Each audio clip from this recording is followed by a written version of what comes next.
যিমানে ৰিজাল্টৰ তাৰিখ ওচৰ চাপি গৈ আছে সিমানে ভয় বাঢ়ি গৈ আছে। তো চোৱা হিমন্ত বিশ্ব শৰ্মা ডাঙৰীয়াৰ মাজতে কৈছে যে ৰিজাল্ট তোমালোকৰ 10 তাৰিখ মানে দি দিব বুলি। তো তাৰ ফলত কি হৈছে, এতিয়া ষ্টুডেণ্টে ভয় খাই আছে যে ৰিজাল্ট কি হ'ব আৰু কেনেকৈ চাব পাৰিবা। তোমালোকে যদি SF এপটো যদি ডাউনলোড কৰা, যোনটো অৰিজিনেল হয় বৰ্ডৰ এপ হয়, তাত যদি তোমালোকে চোৱা দেখিবা যে ৰিজাল্ট টু বি এনাউন্স চুন। তো সোনকালে ৰিজাল্ট দিব পাৰে। তো টপাৰ ষ্টুডেণ্ট হওক বা এভাৰেজ ষ্টুডেণ্ট হওক সকলোৱে জানিব বিচাৰিছে যে গ্ৰেছ মাৰ্ক দিবনে নাই, ষ্টেপ মাৰ্ক দিবনে নাই, এক্সট্ৰা মাৰ্ক দিবনে নাই। আৰু ৰিজাল্ট দিয়া আগতে তোমালোকে এই ভিডিঅ'টো চাই লোৱা। আজি আমি কপি চেকিং প্ৰচেছটোৰ ওপৰত ডিছকাছ কৰিম। বহুতে ভাবে যে মেট্ৰিকৰ কপি চেকিং বৰ ষ্ট্ৰিক্ট হয় বুলি। তো আজি এই ভিডিঅ'ত আমি ডাইৰেক্ট ডিছকাছ কৰিম যে তোমালোকৰ কপি চেকিং কেনেকুৱাকে হৈছে। আৰু তোমালোকে এনেই চিন্তা কৰি আছা, ইমান চিন্তা কৰিব নালাগে। কাৰণ চোৱা তোমালোকৰ কপি চেকিং ইমান এটা হাৰ্ড নহয়। তোমালোকে এনেই ভাবি আছা তোমালোকৰ প্ৰি ফাইনেলত যিমান পাৰ্চেণ্টেজ আহিছিল তাতকৈ মেট্ৰিক পৰীক্ষাত 10-15% এনেই বাঢ়িয়ে যাব, যিমান তোমালোকে এক্সপেক্ট কৰি আছা। কাৰণ প্ৰি ফাইনেলতকৈ কিন্তু SSLC চেকিং বহুত সহজ হয়। মোৰ লগতো তেনেকুৱা হৈছিলে। তো সকলো ষ্টুডেণ্টছৰ লগতে হয়, সিহঁতে প্ৰি ফাইনেলত যিমান পায় তাতকৈ মেট্ৰিক পৰীক্ষাত কিন্তু 10-15% বাঢ়িয়ে যায় মেক্সিমাম ষ্টুডেণ্টৰে। তো তোমালোকে বেছি চিন্তা কৰিব দৰকাৰ নাই। আজি এই ভিডিঅ'টো আমি আলোচনা কৰিম কিছুমান ইম্পৰ্টেণ্ট আপডেট তোমালোকৰ বাবে। আৰু আজি এই ভিডিঅ'টোত তোমালোকৰ বাবে 3টা গুড নিউজ লৈ আনিছো। ভিডিঅ'টো সম্পূৰ্ণ চাবা। কপি কেনেকুৱাকৈ চেক কৰা হৈছিলে, ৰিজাল্ট কেতিয়া দিব, ক'ত চাব পাৰিবা, গোটেইখিনি কথা আলোচনা কৰিম। আৰু ফাৰ্ষ্ট আৰু ৰিয়েল ইনফৰমেশ্যন পাই থাকিবৰ কাৰণে তোমালোকে আমাৰ এই চেনেলটো ছাবস্ক্ৰাইব কৰি ৰাখিবা। আৰু মই জানো বহুতে অলৰেডি কৰি ৰাখিছা, যিসকলে আমাক আগৰ পৰা চাই আহিছা। তো তোমালোকে ভিডিঅ'টো লাইক কৰি দিবা। লাইক কৰিলে আমাৰ বহুতখিনি সহায় হয়। তো এতিয়া আমি আহিছো আমাৰ প্ৰথমটো আপডেটটো লৈ। তো সেইটো কি হয় চোৱা, ষ্টেপ মাৰ্কৰ কথা। তো বহুতো ষ্টুডেণ্টে মোক ষ্টেপ মাৰ্কৰ কথা সুধি আছা। চোৱা step mark is followed for subject like maths and science. Strictly follow কৰা হয়। অকল মেথছ আৰু ছায়েন্সে নহয়, বাকীবিলাক ছাবজেক্টতো ফলো কৰা হয়, কিন্তু এই দুটাত বেছিকৈ ফ'কাছ দিয়া হয়। মানে তোমালোকে যদি অকমানো যদি লিখি থৈ আহিছা কুৱেশ্যনটোৰ বিষয়ে, গিভেন আদিও যদি লিখি থৈ আহিছা, তেনেহ'লে কোনো পৰীক্ষাত তোমালোকক 0 মাৰ্কছ দিব নোৱাৰে। ইয়াত চোৱা তোমালোকে যদি কাৰেক্ট ফৰ্মুলা বা লজিকেল ষ্টেপছ বা তোমালোকে ডায়েগ্ৰাম যদি আঁকি থৈ গুচি আহিছা, তেনেহ'লে তাৰ ৰিগাৰ্ডিং তোমালোকে মাৰ্কছ পাবাই। বহুতো ষ্টুডেণ্টে ঘৰত আহি যেতিয়া কুৱেশ্যনৰ এনচাৰটো মিলাই চাই যে যা আমি দেখোন ভুল এনচাৰ এটাহে পালো, তেনেহ'লে আমাৰ সেই কুৱেশ্যনটোত আমি মাৰ্কছ নাপাম নেকি, সেই মেথছটো কৰিছিলো বা সেই প্ৰব্লেমটো যে কৰিছিলো তাত আমাক মাৰ্কছ নিদিব নেকি। তো তেনেকুৱা কথা নহয়। তোমালোকে যদি দুটামান ষ্টেপো যদি শুদ্ধ লিখিছিলা, তাৰ ৰিগাৰ্ডিঙো তোমালোকে মাৰ্কছ পাবা। হয় তোমালোকৰ ফাইনেল ৰিজাল্টটো নোলাল, তাৰ জেগাত তোমালোকৰ হাফ মাৰ্ক এটা বা 1 মাৰ্ক এটা কাটিব পাৰে খুব বেছি, কিন্তু বাকী মাৰ্কছখিনি তোমালোকে পাবাই।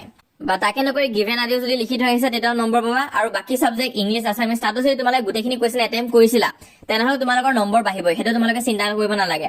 আৰু চোৱা তোমালোকৰ মেথছ আৰু ছায়েন্সত কিন্তু ইজি চেকিঙে হয়, ইমান টান নহয়। ষ্টেপ মাৰ্ক থাকে আৰু অকল গিভেন লিখিলেও নম্বৰ পোৱা যায়।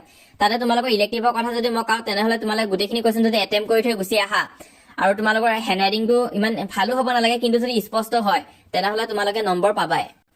তো ইলেক্টিভতো তোমালোকৰ সহজে হয়, মেথছ ছায়েন্সতো ইমান এটা হাৰ্ড নহয়। কিন্তু ছচিয়েল আৰু ML ছাবজেক্টত কিন্তু কপি চেকিংটো অকণমান টান হয়। বহুতো ষ্টুডেণ্টে মোক সুধি থাকে যে কোনখন ছাবজেক্টত কপি চেকিং টান হয়। তো MLত মানে স্পেলিংখিনি চোৱা হয়। বহুতো ষ্টুডেণ্টে স্পেলিং বহুত ভুল কৰে।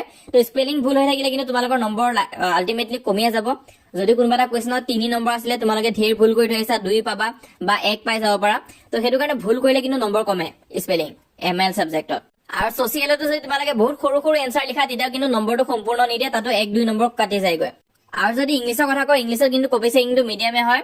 তাত কিন্তু তোমালোকৰ অকণমান হেণ্ডৰাইটিংটো মেটাৰ কৰে, কিন্তু স্পেলিং মিষ্টেক যদি বেছি কৰা তেনেহ'লে তোমালোকৰ নম্বৰ কটা যাব। যদি স্পেলিং মিষ্টেক ইমান এটা নাথাকে তেতিয়া ইমান এটা নম্বৰ কটা নাযায় বাৰু। কিন্তু তোমালোকে যদি ঢেৰ স্পেলিং ভুল কৰি থৈ দিয়া তেনেহ'লে কিন্তু নম্বৰ কটা যাব।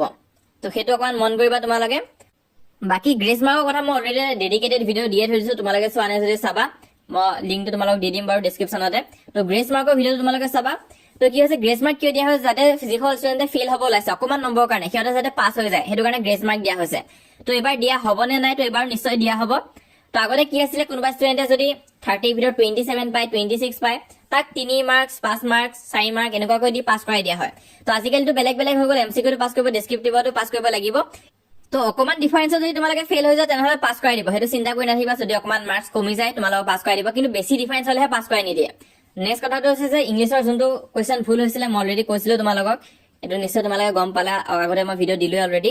তাত কৈছিলো যে তোমালোকে যদি এটেম্প কৰি থৈ আহিছিলা তেনেহ'লে নম্বৰটো পাবা। তো ইয়াতে বহুতো ষ্টুডেণ্টে বেয়াও পাইছে, কাৰণ সিহঁতে এটেম্প কৰা নাছিলে। তো ভুলটোতো ষ্টুডেণ্টৰ গাত নাই, কাৰণ বৰ্ডে ভুল কুৱেশ্যন দি দিছিলে। তো এটেম্প নকৰাখিনিয়ে কিন্তু নম্বৰ নাপাব। যিসকলে এটেম্প কৰিছে সিহঁতেহে মাৰ্কছটো পাব, ইয়াত 2 মাৰ্কছটো। তো এটেম্প তোমালোকে যদি অলপো কৰি থৈ আহিছা তেনেহ'লে মাৰ্কছটো পাবা, যদি নাই কৰা তেনেহ'লে নাপাবা। তো সেইটো কুৱেশ্যনৰ কথা বাদ দিয়া, তোমালোকে কৰিছা নকৰিছা সেইটো দুখ কৰি নাথাকিবা। নেক্সট আমি আহিছো আপডেট নম্বৰ 2 তো মই আগতে কৈছিলো, এতিয়াও কম যে তোমালোকৰ মেট্ৰিকৰ বহি কিন্তু কপি চেকিংটো ইমান এটা টান নহয়। মেট্ৰিকত কিন্তু কপি চেকিংটো বহুত ইজি হয় তোমালোকৰ স্কুলৰ তুলনাত। স্কুলত যোনখিনি তোমালোকৰ কপি চেকিং কৰিছিলে প্ৰি ফাইনেল এক্সামত, তাত কিন্তু বহুত ষ্ট্ৰিক্টকৈ চোৱা হয়, যাতে তাত জানি বুজি ষ্টুডেণ্টক কম নম্বৰ দিয়া হয়, যাতে ষ্টুডেণ্টজনে আৰু অকণমান প্ৰিপেয়াৰ কৰে মেট্ৰিক পৰীক্ষাৰ বাবে।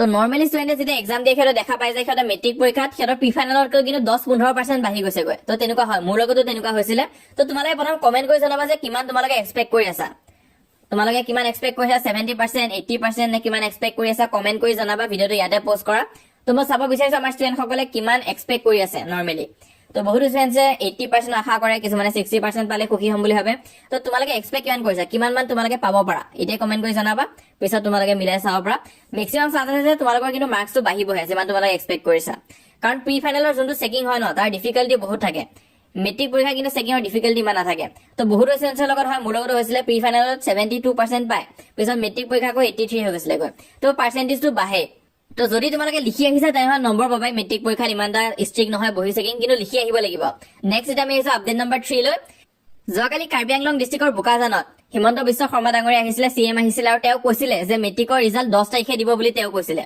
তো এই ভিডিঅ' তোমালোকে চাবা যদি চোৱা নাই আমাৰ চেনেলত দিয়া হৈ আছে মই পিন কমেণ্ট আৰু ডেছক্ৰিপশ্যনতো তোমালোকক ভিডিঅ' লিংকটো দি দিম তোমালোকে চাবা মুখ্যমন্ত্ৰী ডাঙৰীয়াই কি কৈছে যে 10 তাৰিখে ৰিজাল্ট আহিব নেকি তো সেইটো ইমান এটা চিন্তা কৰি নাথাকিবা যেতিয়াই ৰিজাল্ট নাহক কিয় আমি তোমালোকক জনাই দিম এছএফৰ ৱেবছাইটত দি থৈ দিছে যে ৰিজাল্ট সোনকালে আহিব বুলি দি দিছে টু বি এনাউন্স সুন তো এতিয়া তোমালোক কি প্ৰয়োজন হ'ব ৰিজাল্ট চাবৰ কাৰণে তো বহুত ষ্টুডেণ্টে মোক সুধি আছিলে যে আমাক কি লাগিব স্কুল আইডি কিবা কিবি লাগিব নেকি তো ইয়াত চোৱা তোমালোক অকল ৰোল নম্বৰটো লাগিব যোনটো তোমালোকৰ মেট্ৰিক পৰীক্ষাৰ ৰোল নম্বৰ আছিলে সেইটো লাগিব আৰু ৰেজিষ্ট্ৰেশ্যন নম্বৰটো লাগিব পৰা হ'ব পাৰে সো এনে নৰ্মেলি ৰোল নম্বৰে থাকে তেতিয়া বহুত ষ্টুডেণ্টে কি কৰে নিজৰটো চাই বেলেগৰ চাই লয় কিন্তু এবাৰ যোৱাবাৰ এইচএছৰ পৰীক্ষাৰ যেতিয়া ৰিজাল্ট দিছিলে ৰেজিষ্ট্ৰেশ্যন নম্বৰ লাগিছিলে তো ৰেজিষ্ট্ৰেশ্যন নম্বৰটো লাগিব পাৰে সেইটো এটা গোটাই থৈ দিবা তো এডমিট কাৰ্ড যদি ক'ৰবাত থৈ দিছা বিচাৰি উলাই থৈ দিবা তাৰ ৰোল আৰু নম্বৰটো লাগিব তোমালোকৰ আৰু ৰেজিষ্ট্ৰেশ্যন নম্বৰটো নেক্সট হৈছে যে বেষ্ট ৱেবছাইট আৰু এপ ক'ত তোমালোকে ৰিজাল্টটো চাব পাৰিবা কাৰণ ৰিজাল্ট আহিলেতো অকল বহি থাকিলে নহ'ব তোমালোকে নিজে চাব লাগিব চেক কৰিব লাগিব তো তোমালোকে এছএফ ৰিজাল্ট বুলি এপ এটা আছে এইটো ডাউনলোড কৰি ল'বা এছএফ বৰ্ডৰে হয় আমাৰ বৰ্ডৰে এপ হয়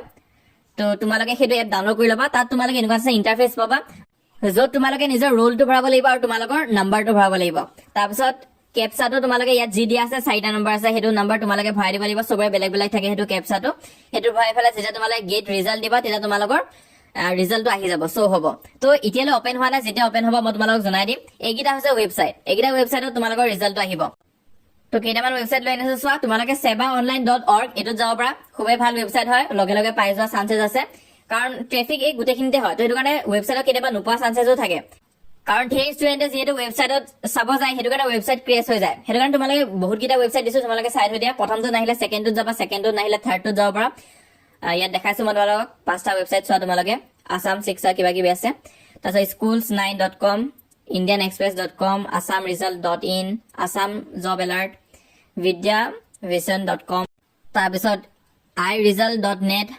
iresults.in আৰু মোবাইল এপ আছে এছএফ ৰিজাল্ট বুলি সেইটো তোমালোকে লৈ ল'বা মই তোমালোকক সাজেষ্ট কৰিম যদি পাৰা তোমালোকে এই এপটোৱে লৈ লোৱা কাৰণ ৱেবছাইটত বেছি ট্ৰেফিক হ'লে ৰিজাল্টটো শ্ব নহয় তো এনে ৰখি থকাতকৈ তোমালোকে এইটো এপে লৈ ল'বা আৰু তাৰ উপৰি এইটো ভিডিঅ'ত আমি স্পেচিয়েলি ডিছকাছ কৰিছো যে কেতিয়া তোমালোকৰ ৰিজাল্টটো দিব পাৰে আৰু কি কৰিব লাগিব ভিডিঅ'টো তোমালোকে চাই ল'বা যোৱাকালি দিয়া আছিলে ভিডিঅ'টো মই লিংকটো পিন কমেণ্টত দি থৈ দিম ডেছক্ৰিপশ্যনত দি দিম এইটো তোমালোকে চাই থৈ দিবা আৰু হোৱাটছএপত জইন কৰা যেতিয়া লিংক আহিব লিংকবিলাক মই হোৱাটছএপত দি দিম তাত গৈ তোমালোকে ৰিজাল্টটো চাব পাৰিবা কাৰণ বেছি দিন নাই এতিয়া জইন হৈ যোৱা নিজৰ লগৰবিলাককো জইন হ'ব ক'বা আৰু আমাৰ এই চেনেলটো ছাবস্ক্ৰাইব কৰি থৈ দিবা যেতিয়া ৰিজাল্ট দিব তোমালোকে নটিফিকেশ্যন পাই যাবা